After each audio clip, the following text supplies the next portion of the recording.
What's up, guys? Hope you're having a fantastic day as always. I'm doing a little video in my office room in my new house. But anyways, this video is on how do solar panels work in a house.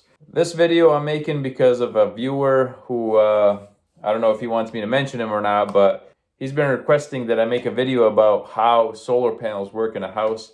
And that is actually one thing that attracted me to this house in the first place. I saw him and I said, you guys only want that much for a house that big with solar panels? So I decided to buy it. But yeah, I'm going to go ahead and try to describe and explain how this whole thing works. I've owned this house for about 2 months now, and it's got solar panels on this side of the house. Here you can see, you can see how the roof curves. So the roof is right here, but it runs basically this way, and the smaller panel is on this portion, and then the bigger portion of the solar panel is on that side. But I'm gonna show you, I'm gonna kind of talk about how this works. So the house always generates electricity, and I have a smart meter on the outside. Basically, if the numbers go down, the net kilowatt hours for the meter, if they go down, that means I've generated more than I've used. And if the numbers go up for the net number of total electricity used since that meter was installed, if the numbers go up, that means I've used more than I've generated.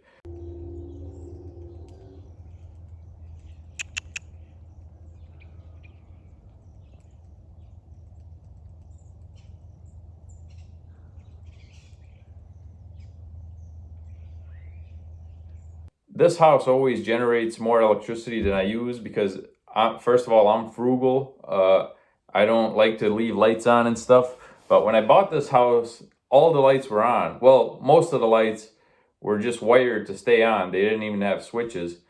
But even so, the house was still generating more than what it was using. So this house, needless to say, generates a lot of electricity. So a lot of people wonder how that works because they don't have solar panels. You know, they think the energy supplier pays them, but that's not true. What happens is if you generate more electricity than what you use, you get what's called an energy credit on your bill. It'll say, it'll say how much for the cycle you started with, and then what you ended with, and it'll tell you if you generated, and then they'll give you a credit for your energy. So let's just say I generated a lot during the summer. I will have a big credit for energy, and I can use that credit for the winter months when I want to like heat the house or use electricity to heat the house. So I'm looking at my bill now, and basically what it says is on the detail section of the bill, it says electricity delivery, and then it says the current reading and what the previous reading was. So after that, it says total usage. So for my last bill, it says negative 211 kilowatt hours of total usage. So that means basically I generated 211 kilowatt hours more than what I've used. So down when you look lower in the bill, it says a cumulative credit, net metered, and then I have a new cumulative credit. So I've only gotten 2 bills at this house, and currently my new cumulative credit for the energy is negative 373 kilowatt hours. So that basically that means is, let's say I somehow stopped generating electricity. Let's say I removed the panels. They're gonna use the electricity from this new cumulative credit, and when that's drained to zero, that's when they'll start actually charging me, for the electricity. But all is well with my solar panels so far, and no need to worry about that going bad. By the way, my solar panels were installed in 2012, so they're 10 years old at this point, and they're working great. I'm sure they work better when they were installed, brand new, but they're still working good, and I have no issues.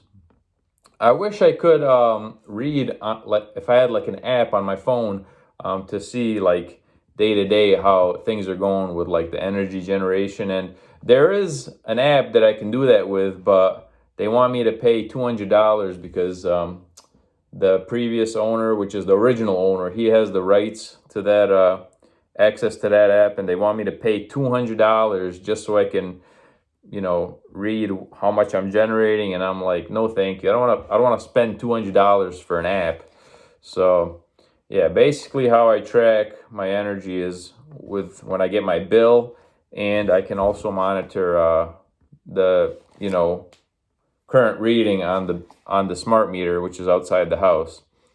Yeah, so currently I have 373 kilowatt hours generated, which is basically my electricity bank. Like I had a credit that's not really money, but it is my electricity that I have generated.